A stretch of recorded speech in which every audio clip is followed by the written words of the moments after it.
समस्त गुरुजनों की तरफ से भरपूर आशीर्वाद है। समस्त साधकों को बहुत आशीर्वाद। हम लोग प्राणमय कोष की क्रिया में चल रहे हैं। पिछली एकादशी को हम लोगों ने जाना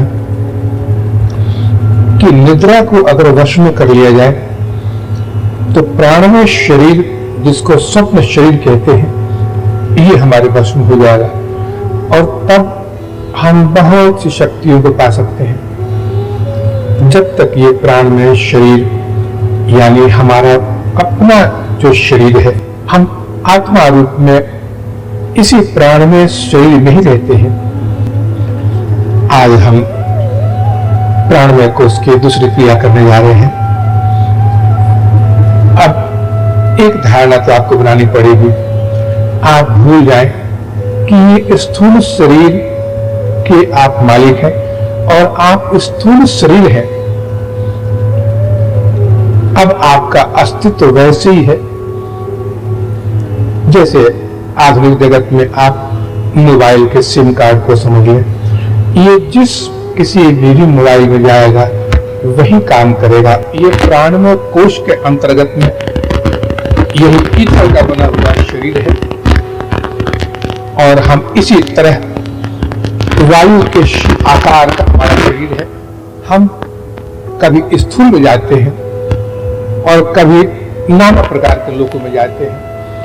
अब साधारण में ये हमारे ऊपर निर्भर करता है कि हम कितने दिन तक अपने प्राण में शरीर में रह पाते हैं। और अगर हमारी वासना संसार में लगी हुई है तो हम तत्काल इस मृत्यु लोक में पुनः लौट आते हैं। अब जिस दिन हम शरीर का त्याग करेंगे, ये है जो हमारा ईथर का बना हुआ शरीर है, ये ऐसे ही शरीर से निकलेगा और नाना प्रकार के लोकों में विचरण करेगा। आज की क्रिया में, आज के इस एकादशी में हम ये जानने का प्रयास करेंगे कि ये स्वर्ग, नरक और ये नाना प्रकार के जो लोक हैं, ये कहां हैं और क्या है ये, क्या वास्तव में इनका अस्तित्व है और है तो किस रूप में है, और हम शरीर का त्याग करने के बाद में कैसे वहां पहुंचेंगे, हम किन किन लोकों के अधिकारी हैं, इसका अध्ययन करेंगे आज हम। अब ये तो जैसे कि इन लोकों के बारे में हमारे धर्म ग्रंथों ने, प्रत्येक धर्म ग्रंथ ने अपनी अपनी व्याख्या दी है। भक्ति मार्ग के धर्म ग्रंथों ने नाना प्रकार के लोकों का वर्णन किया है। इसमें नरक भी है, स्वर्ग भी है, और फिर हमारे उपनिषद में भी इसकी व्याख्या की है।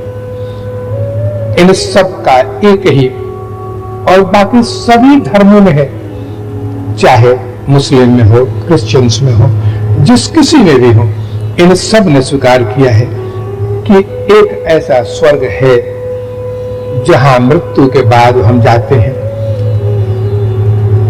बाकी लोगों के बारे में वहां वर्णन नहीं मिलता है।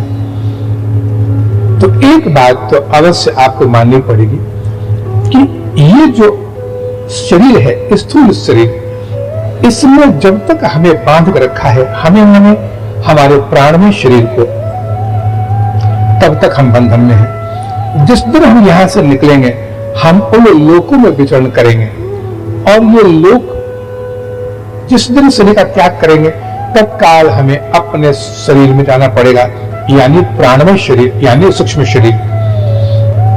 तो दो तरह के लोक हैं, एक तो ये मृत्यु लोक यानी पृथ्वी, और दूसरा है अनंत ऊपर के जो लोक हैं। पहला पितर है, फिर गंधर्व है, किन्नर लोक है, नाग लोक है, देवलोक है, ब्रह्मलोक है, अनेक लोक हैं। इनमें हम गमन करेंगे तो उसके लिए हमें जो शरीर मिलेगा उसी का नाम है सूक्ष्म शरीर। तो स्थूल शरीर और सूक्ष्म शरीर और दो जगत भी है। एक ये जगत है जो कर्म प्रधान है, और एक वो बाकी जितने लोग हैं ये सब भोग प्रधान है। इनमें कोई भी कर्म प्रधान नहीं है। अब इसको जरा आप अच्छी तरह समझें और इन सच्चाइयों को स्वीकार करें और इसको एक वैज्ञानिक रूप में समझने का प्रयास करें। जैसे कि आप जगे हुए हैं, तो जगे हुए आप जो पाप करेंगे, पुण्य करेंगे, ये कर्म है, तो इसका फल भोगना पड़ेगा। लेकिन अगर आप सपने में चले जाते हैं, निद्रा में गए, तो निद्रा में सपने को देखते हैं, इसमें आप लाख पुण्य करें, दान पुण्य करें, मंदिर बनवाएं, यज्ञ करें, इसका कोई भी पुण्य आपको नहीं मिलने वाला है, क्योंकि वो एक स्वप्न जगत है। तो ऐसी साधना में ये दो जगत हैं, एक कर्म प्रधान है और एक भोग प्रधान है।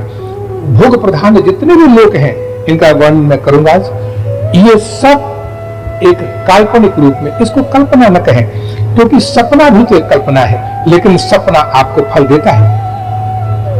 सपने के सुख दुख से स्थूल शरीर भी होता है, निद्रा में हंसता है, उसकी प्रतिक्रिया होती है, लोग बिस्तरे से गिर जाते हैं। तो इसको हम ऐसा नहीं कह सकते कि वो सिर्फ एक कल्पना है, कल्पना का जगत है। ये आपकी वासनाओं के हिसाब से, अतिरिक्त इच्छाओं के हिसाब से ये लोक बने हैं, लेकिन ये स्वप्न लोक है। ये सब लोग एक सपने की तरह है, जो स्थूल जगत में फल नहीं देंगे, चाहे आप कितना भी कर्म कर लें। तो स्थूल शरीर जो आपका बना हुआ है, ये पंच महाभूतों से है, पृथ्वी, जल, अग्नि, वायु, आकाश। इससे आपका कर्म प्रधान शरीर बना है, जिसको स्थूल शरीर कहते हैं। और बाकी जितने भोग शरीर हैं, ये सब पंच तन मात्राओं से बने हैं, यानी इन्हीं पंचभूतों के तन मात्राएं, जो पांच इंद्रियां हैं, इनके जो विषय हैं, इनको तन मात्रा कहते हैं। इनसे बना हुआ जो शरीर है, वही है हमारा ईथर का सूक्ष्म शरीर और प्राणमय कोश। तो इन लोकों में जाता है वो।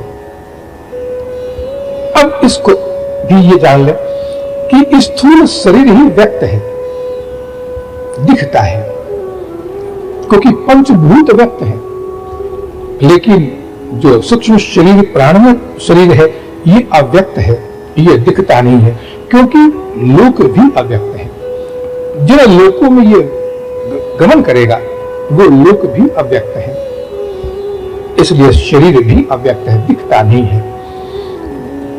लेकिन एक बात, एक सच्चाई को आज अच्छी तरह समझ लें कि जैसे आप रात को जो सपना देख रहे थे, प्रातः काल आप सपने से, नींद से उठे हैं, तो सपने खत्म हो गए, सारे दिन आप काम करते हैं, आप समझते हैं कि वो सपने खत्म हो गए, ये रात में ही सपने हमने देखे थे, प्रातः काल तक थे, अब नहीं है।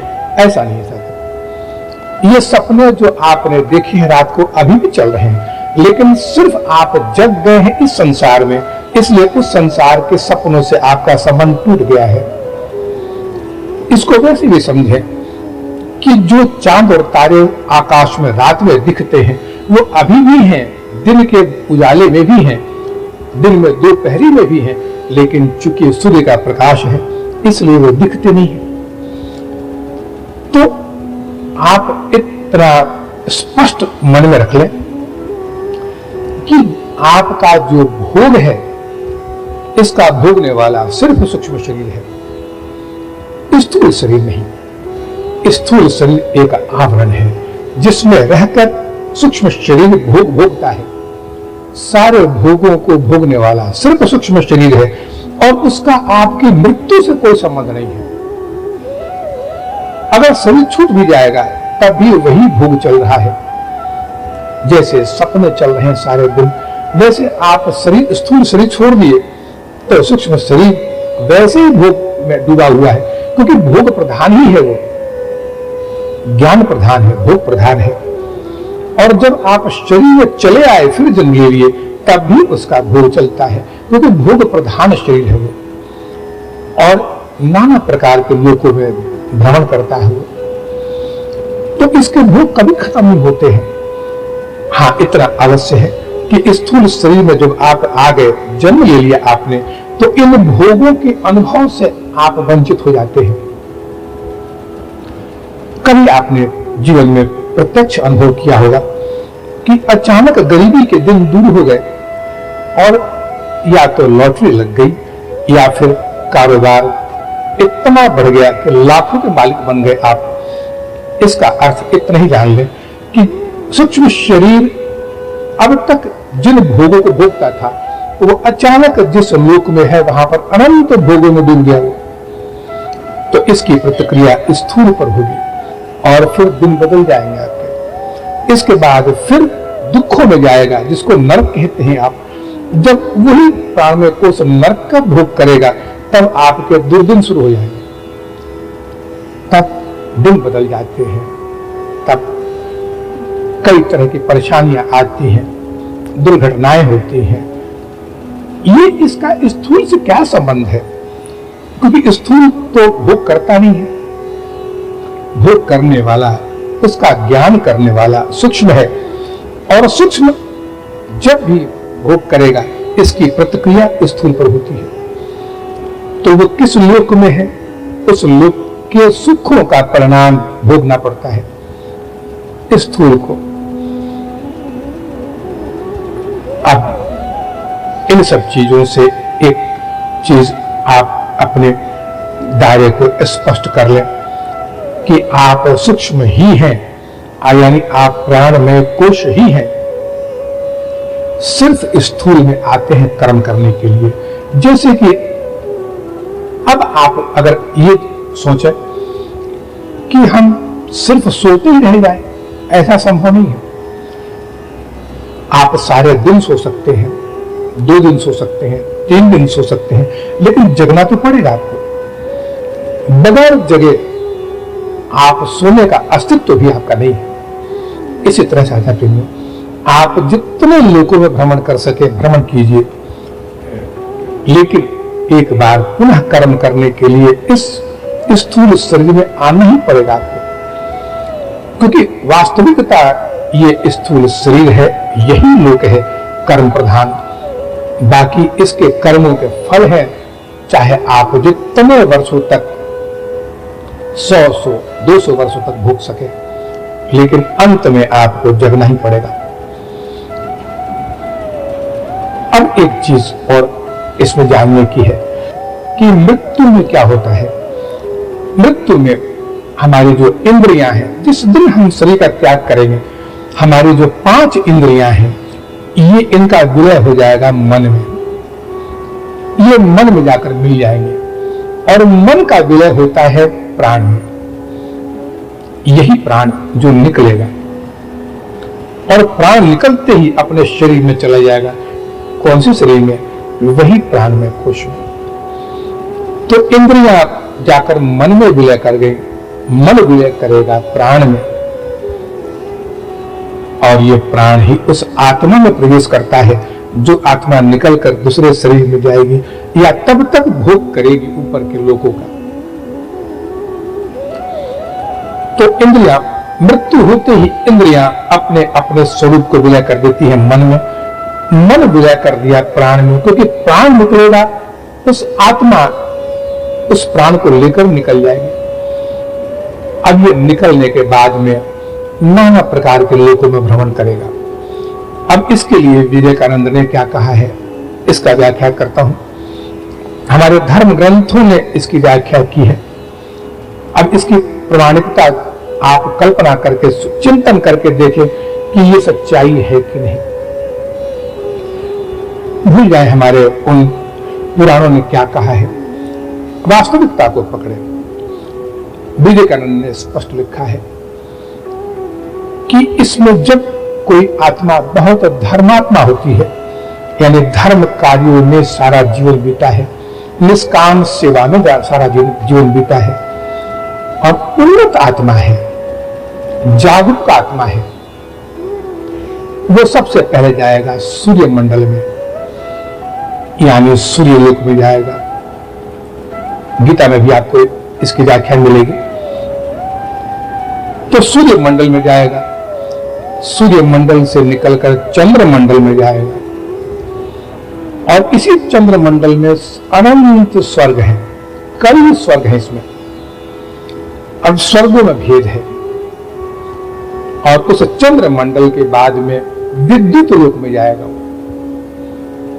और विद्युत लोक में 84 सिद्ध हैं। हम लोगों की मान्यता के हिसाब से 84 सिद्ध हैं। इनकी व्याख्या मिलेगी आपको ग्रंथों में। ये तिब्बत के लामा है जो सिद्ध होकर और हमें नाना प्रकार के लोकों में ले जाते हैं, ज्ञान प्रदान करते हैं, क्रिया में सहायक बनते हैं। ये सिद्ध है। ये जो सिद्ध आत्माएं हैं ये हमें लेकर ब्रह्मलोक में जाती हैं, और ब्रह्ममय लोक जो है वही लोक है जहां सिर्फ आनंद है, सिर्फ प्रेम है, आनंद है। वहां कोई दुख नहीं, कोई कष्ट नहीं। और उसी में जाकर जो पुण्य आत्मा जीव होते हैं ये अनंत काल तक, सैकड़ों वर्षों तक उसमें विश्राम करते हैं। इसको कहते हैं चिर निद्रा। चिर निद्रा में विश्राम करते हैं। अब ये जो विश्राम की जो अवस्था है, जैसे मैंने बताया कि सपना देखना, जैसे हम जग जाएं एक अवस्था है और सपना देखें ये दूसरी अवस्था है। तो सपने के जो भोग होते हैं ये फल नहीं देते हैं, सपने के पाप पुण्य फल नहीं देते हैं। हम चिर निद्रा में पड़े हुए हैं सपने में। उसी तरह ब्रह्मलोक में हम एक चिर निद्रा में चले जाते हैं और इसमें अनंत काल तक रहते हैं। अब वहां से अब जब चाहे 200 वर्ष बाद जगे, 300 वर्ष बाद जगे, या जैसी इसमें आसक्ति संसार में नहीं होती है, तब जगने के बाद में पुनः इस संसार में हम जगत के कल्याण के लिए आते हैं और तब श्रीमंत कुल में जन्म लेते हैं। जैसे गीता ने कहा है, श्रीमंत कुल में जन्म लेते हैं, योगियों के कुल में जन्म लेते हैं और अपनी इच्छा से शरीर का त्याग करते हैं। ये उन्नत आत्माओं के लिए कहा है विवेकानंद ने। पतंजलि ऋषि ने भी इसका वर्णन किया है। लेकिन जो मध्यम आत्माएं होती हैं, जो सकाम पूजा करती हैं, किसी इच्छा को लेकर देवी देवताओं की पूजा करती हैं, या यज्ञ है, दान पुण्य है, ये सब किसी एक इच्छा को लेकर कि इसके बदले में हमें मिले, ये राजस साधक होते हैं। राजस ऐसे लोग सीधे चंद्रलोक को जाएंगे। मैं फिर बता दूं कि जो उन्नत आत्माएं होती हैं ये सूर्यलोक में जाएंगे, वहां से चंद्रलोक में जाएंगे। तो उत्तरायण, सूर्यलोक उत्तरायण है, चंद्रलोक दक्षिणायन है। तो चंद्रलोक में जाती हैं और वहां पर अनेक प्रकार के स्वर्ग हैं। अब ये कुछ स्वर्ग तो बड़े उन्नत हैं जहां पर सुख के साथ आनंद है, लेकिन अधिकांश लोग भोग प्रधान होते हैं और भोग वही है। अब मैं इसको आपको समझा दूं कि इसमें भोग क्या मिलते हैं आपको। जैसे आप सपना देख रहे हैं, अब सपने में आपने विवाह किया, बच्चे हुए, परिवार बढ़ा, सब कुछ हुआ, उसमें इंद्रियों का प्रयोग तो नहीं हुआ आपके। जो स्थूल शरीर की इंद्रियां हैं इनका प्रयोग नहीं हुआ। वैसे ही इन लोकों में इंद्रियां नहीं होती है। इसको मन से निकाल दें कि आप कल्पनाएं करते हैं कि स्वर्ग में जाकर हमें अमुक मिल जाएगा, वो मिलेगी, ये मिलेगा। जैसे कुरान में लिखा हुआ है कि अप्सराएं मिलेंगी, हुरे मिलेंगी। ये सब चीजें एक मानस कल्पना है और मानस कल्पना के हिसाब से ही वो मिलती है। ये भोग मिलेगा लेकिन इसका वास्तविकता से कोई संबंध नहीं है। ये एक आपकी का सपना है। और जैसे मैंने बताया कि सपना कुछ भी फल नहीं देता है, लेकिन उस सपने में आपको इतना अवश्य होता है कि जो चीज आप जागते हुए प्राप्त नहीं कर सके उसको सपने में आपने प्राप्त कर लिया, और तब सूक्ष्म इंद्रियां तृप्त होती हैं और तब स्थूल इंद्रियां भी तृप्त हो जाती हैं। इसलिए जो उन्नत लोक हैं, स्वर्ग लोक हैं, ये जितने उन्नत लोक हैं, ये भोगों की प्रधानता को लेकर है। वास्तव में भोग कैसे करेंगे आप? क्योंकि आपके पास में एक शरीर ऐसा है जो कि गैस ईथर का बना हुआ है, वहां न स्त्री है न पुरुष है। अप्रत्यक्ष रूप में स्त्री पुरुष के शरीर ईथर के बने हैं और उनकी पहचान भी है कि अमुक स्त्री का शरीर है, अमुक पुरुष का है, लेकिन उस शरीर में कोई भी लिंग योनि नहीं है, इंद्रिया नहीं है, क्योंकि वहां पर तो हर भोग इच्छा से मिलता है, संकल्प मात्र से मिलता है। और वो संकल्प वही है जैसे सपने में आप तृप्त हो जाते हैं कि अमुक मिल गया। तो वो राजसी व्यक्ति जो चंद्रलोक में जाता है, ये अपने पुण्यों को लेकर जाता है। पुण्य से ही मिलते हैं चंद्रलोक के स्वर्ग, और वहां पर पुण्यों का भोग करता है वो। और जैसी उसकी कल्पना होती है उसके अनुसार वो अपने स्वर्ग का निर्माण करता है। उस स्वर्ग का अधिपति इंद्र वही बनता है और अपनी अतृप्त इच्छाओं को भोग करके तृप्त करता है। लेकिन अभी मैंने जैसे बताया कि क्या वास्तविकता है वो? क्या वास्तव में भोग करता है? क्या वास्तव में परियां मिलती है? नहीं साधा कोई वास्तव में नहीं है, लेकिन वो परियों का भोग करता है, वो राज्य सुख का भोग करता है, इंद्र बन के भोग करता है वो, और तभी तो इंद्रियों को तृप्त कर पाता है। इसलिए जितने स्वर्ग हैं ये सिर्फ भोग प्रधान है। भोग भी 3 तरह के हैं वहां पर, सात्विक, राजसिक और तामसिक। लेकिन इन सब के संस्कार आपके स्थूल पर नहीं है। कोई भी संस्कार न स्वर्ग के आते हैं न ही नरक के आते हैं। इसलिए इसका अर्थ यही हुआ कि ये सब एक मानुष लोक की कल्पना करके हम लोग निर्माण कर देते हैं उसका, और इसका भोग करते हैं। ये भोग प्रत्येक व्यक्ति का अपना होता है, हर व्यक्ति का स्वर्ग अपना होता है। सिर्फ ब्रह्मलोक एक ऐसा लोक है जहां हम जाते हैं और वहीं पर गुरुजन कह ले या फिर जितने सिद्ध महात्मा हैं, ये हमारे उस साधना को, हमारे उस आनंद को प्रदान करते हैं। लेकिन वहां पर कर्म नहीं हो सकता है। आप कर्म कैसे करेंगे? सपने में आप कोई कर्म कर सकते हैं? कर्म करेंगे भी, आपने सपने में किसी को दान दे दिया कुछ, तो उसका पुण्य कभी नहीं मिलेगा आपको। हाँ, इतना अवश्य इसका विधान है कि सपने के किए हुए पुण्यों को आप यहां तो नहीं ला सकते, क्योंकि वो करेंसी यहां नहीं चलती है, तो वहां के बैंक में जमा कर दे, फिर अगली बार जब शरीर का त्याग करके जाएंगे तो उस भोग को वहां भोग सकते हैं। ये व्यवस्था है, क्योंकि सब कुछ तो आपका किया हुआ है, इसका ईश्वर से कोई संबंध नहीं है। ईश्वर ने कभी स्वर्ग की रचना नहीं की है, इसको हम लोगों ने निर्माण किया है। अब राजसी व्यक्ति जब अपने भोगों को तृप्त कर लेता है तो सारे पुण्य क्षय हो जाते हैं उसके, और तब जिस दिन पुण्य क्षय होते हैं उसके संचित कर्म प्रबल हो जाते हैं। यानी वो कर्म जो जब तक जिंदा था तब तक प्रारब्धों का भोग किया उसने, लेकिन कर्म करता रहा और कर्म करते रहते हुए उसने संचित किया कर्मों को। अब ये कर्म जब प्रबल हो जाते हैं तब यही प्रारब्ध बन जाएगा, और ये कर्म प्रबल होते ही उसको वायुमंडल में फेंक दिया जाता है। और तो वायुमंडल में अपने कर्मों के हिसाब से किस कुल में जन्म लेना है, कैसा शरीर होगा, इसकी व्यवस्था पहले से हो जाती है। और जिस कुल में जन्म लेने का है तो चंद्र लोक में ही पितर लोक है।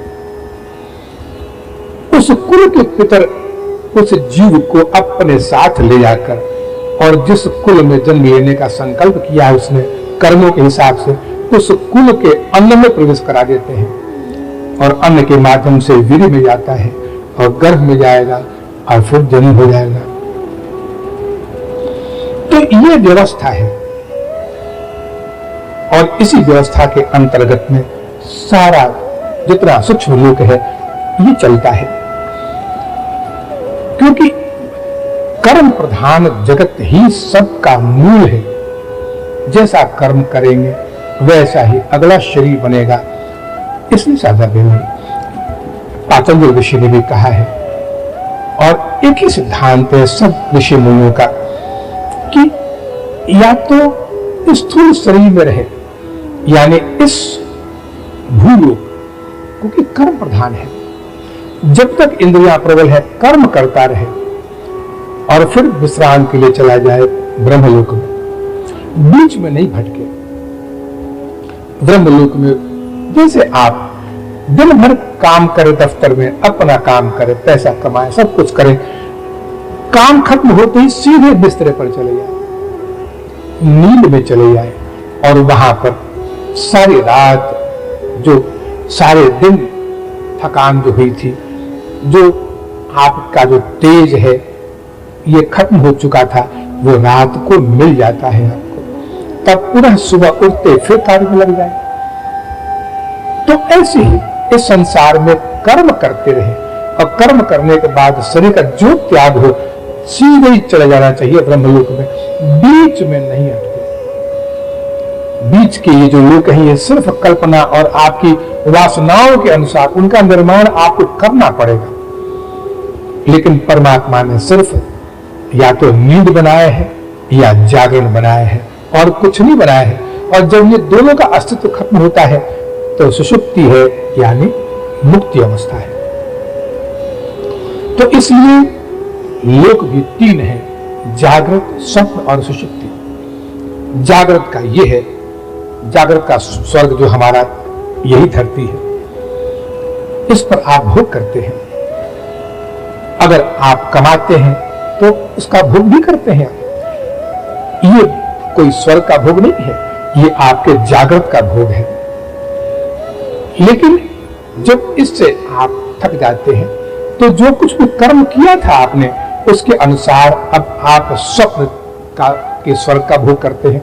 इसको कहते हैं कि स्वप्न का भोग, और यही है स्वर्ग, यही नरक, यही दिव्य लोक है, जहां पर आप अपनी वासनाओं के अनुसार उस लोक का निर्माण करते हैं और भोग करते हैं आप। और तीसरा जो है सुषुप्ति, यानी वही समाधि, वही अनंत मुक्ति, जहां से फिर लौटना नहीं होता है। अब ये तो हो गया राजस लोगों का, जो ऊपर से कर्मों का क्षय होते ही जिस कुल में जाने की इच्छा किए थे उस कुल के पितर आपके पास आते हैं कि आइए चलिए मेरे कुल में आपको जन्म लेना है, और पितर संग में आते हैं, सपना देते हैं परिवार को, और गर्भ धारण कराकर लौट जाते हैं। अब तामसी आत्माओं को, जो दुष्ट आत्माएं हैं, इनकी गति क्या होती है? सात्विक हो गए ब्रह्मलोक में चले गए, राजसी हो गए स्वर्गलोक में चले गए, और तामसी जो आत्माएं होती हैं, जो दुष्ट आत्माएं थी, जो संसार में खून खराबा, मारपीट, नाना प्रकार के दुष्कर्म करते हैं, ये लंबे समय तक प्रेत योनि में रहते हैं। अब ये भी एक योनि है, ये भी पिछली कार्य को मैंने बताया था कि ये भी एक योनि है, और 11 दिन तक तो हर व्यक्ति को रहना पड़ता है, 10 दिन तक। लेकिन जो दुष्ट आत्माएं हैं ये लंबे समय तक प्रेत योनि में रहती हैं और दूसरों को कष्ट देती हैं, अपने शत्रुओं से बदला लेती हैं, और फिर अंत में जब शरीर धारण करना होता है तो तिर्यक योनि में चली जाती है, पशु योनियों में, पशु पक्षी योनियों में चली जाती है। वहां पर अपने कर्मों के अनुसार फल का भोग करती हैं। तो सबसे मुख्य चीज ये है कि ये 3 प्रकार के जो स्वर्ग हैं, एक जागृत के हैं, एक स्वप्न के हैं, एक सुषुप्ति के हैं, ये 3 अवस्थाओं के हैं, सात्विक, राजसिक और तामसिक। एक कथा सुनाता हूं। एक दंपत्ति ने भगवान की बड़ी आराधना की, बहुत पूजा किया, भगवान प्रसन्न हो गए, भगवान प्रकट हुए, बोले मांगो, क्या मांगते हो, वरदान मांग लो। दोनों बड़े असमंजस में पड़ गए कि इतनी जल्दी भगवान ने कह दिया वरदान मांगो, हमने तो कुछ सोचा ही नहीं, प्लानिंग नहीं किया पहले से, अब जल्दबाजी में क्या मांगे। सोचने लगे। भगवान ने कहा कि मैं ज्यादा देर तो रुकता नहीं हूं, ये 3 फल तुमको दे जाता हूं, सोच लो, विचार कर लेना, जब मर्जी हो एक एक फल से एक एक वरदान मांग लेना। ये 3 वरदान जो मांगोगे मिलेगा, कोई संकोच नहीं, मैं बहुत प्रसन्न हूं तुम पर।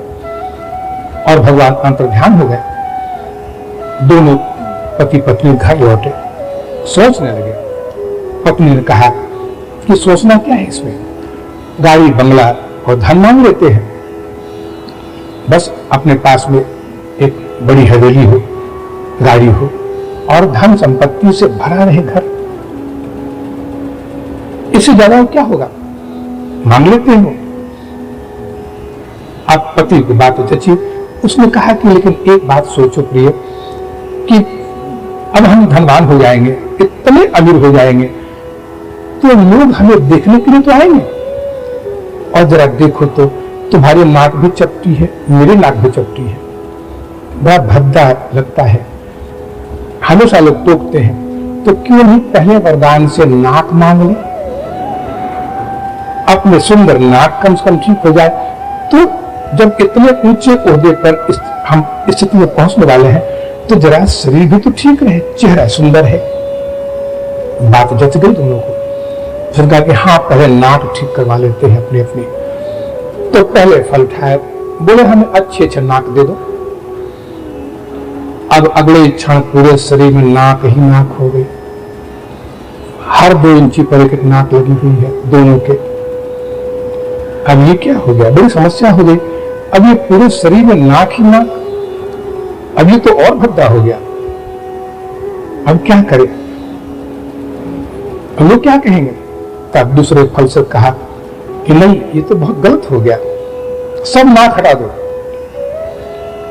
अब सारे नाक हट गए, यहां तक उसकी अपनी नाक भी हट गई, जो अपनी नाक थी जन्म से वो भी हट गई।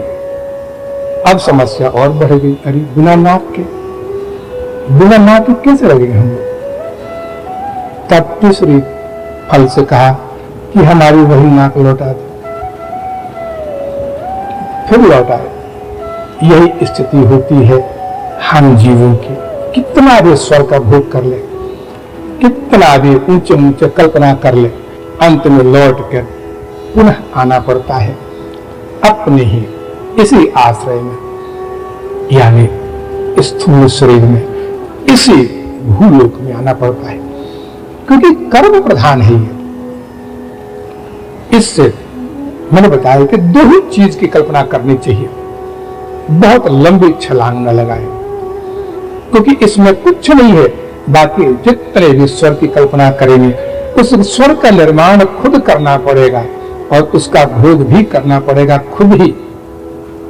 और भोग करते ही जो संचित कर्म थे, इस संसार के पुण्य थे, सब दग्ध हो जाते हैं, हाथ खाली हो जाता है, और तब संसार में पुनः लौट के आना पड़ता है। अब इसका जो सिद्धांत है इसको समझ लें कि स्थूल शरीर तो वैसे भी हमारा अपना शरीर नहीं है, ये तो छूटता ही हर जन्म में, लेकिन सूक्ष्म शरीर एक ही बार छूटता है। सूक्ष्म शरीर गया, यानी प्राणमय कोश, नाना प्रकार के लोगों का भ्रमण किया, पुण्य का क्षय करके फिर शरीर में आया, फिर कर्म किया, फिर गया, यानी ये हजारों लाखों बार कर चुके हैं आप। लेकिन आपका सूक्ष्म शरीर तो वही है, वही जा रहा है, वहां विश्राम नहीं कर पा रहा है। इसको विश्राम जिस दिन समाधि में या सुषुप्ति में मिल जाएगा, इसको मुक्ति कहते हैं। तब ये संसार में इस नए शरीर और नए सूक्ष्म शरीर के साथ में आएगा, यानी बिल्कुल अब जितने लाखों शरीर उसने लिए थे, उन शरीरों के संस्कार जो पड़े हुए थे, अब सारे संस्कार मिट जाएंगे। उस नए सूक्ष्म शरीर में कोई भी संस्कार नहीं होगा, तब एक अबोध बालक के रूप में सारा जीवन व्यतीत होता है। बहुत आनंदमय स्थिति होती है उस जन्म की, जब मुक्ति के बाद जीव अपनी इच्छा से संसार में जन्म ग्रहण करता है, नए सूक्ष्म शरीर के साथ, नए स्थूल नहीं, क्योंकि स्थूल तो हर जन्म में, हर 70-80 वर्ष के बाद में हमने शरीर धारण कर लेते हैं, लेकिन सूक्ष्म शरीर एक ही बार धारण करना चाहिए। सूक्ष्म शरीर को चिर विश्राम में देकर नया शरीर लाएं।